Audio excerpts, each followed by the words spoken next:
Honorable Member, Ms. Khalida.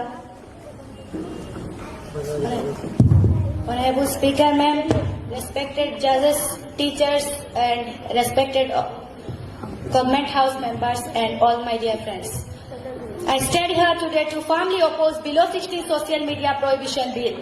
I rise in this house not to entertain power, but to question it as every responsible opposition must. This bill is being presented as a shield for children, but let me say this clearly at the very beginning, a shield that blocks growth is not protection, it is suppression. The government claims this bill will protect children, so I ask, protection from what? From knowledge, from awareness, or from the digital world they are already living in? Honorable Speaker, ma'am, to you, this House must remember our Constitution.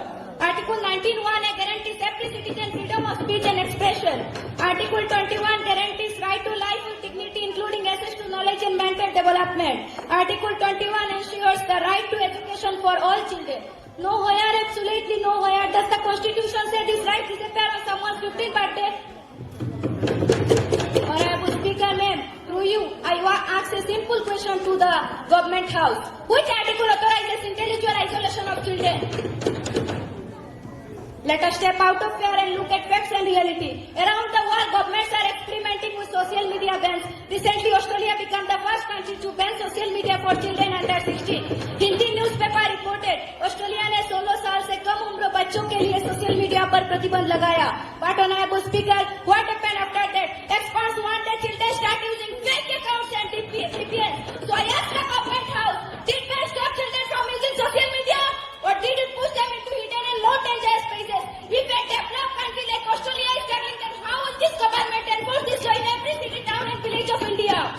Honorable Speaker, ma'am, the digitally advanced nations such as Israel, the United States, the United Kingdom, France and other high technology economics, they are discussing regulation, not blind prohibition.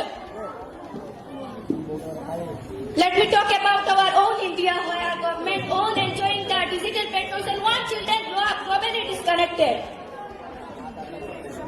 During COVID-19, children below 16 use WhatsApp, Instagram, Telegram, YouTube and other digital platforms for classes. Teachers share no school-created groups.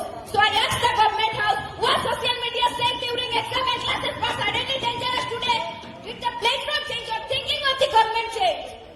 The same phone, the same education during emergencies now declared as threat. It simply clears that social media was never the danger was absence of guidance. Honorable Speaker, ma'am, Bengali newspaper rightly say, Nishedanga Samoshar Shamadan Noy, Shikha Sachetonta Ekmatra Pod. And that is the truth. Let me say this clearly. A ban does not teach discipline, education does. A ban does not create safety, awareness does. And a ban does not remove danger, it removes supervision. You do not teach swimming by banning the water. You do not teach driving by banning the road. And you do not teach digital responsibility by banning the digital world. Honorable Speaker, ma'am, let me again remind this House, a ban will not stop children from using social media. It will stop adults from guiding them. Fear makes law quickly, wisdom makes law wisely. A digital nation cannot be built by digitally locking its children. Therefore, with respect for the Constitution, with hope for progress rather than restriction, I strongly oppose this bill.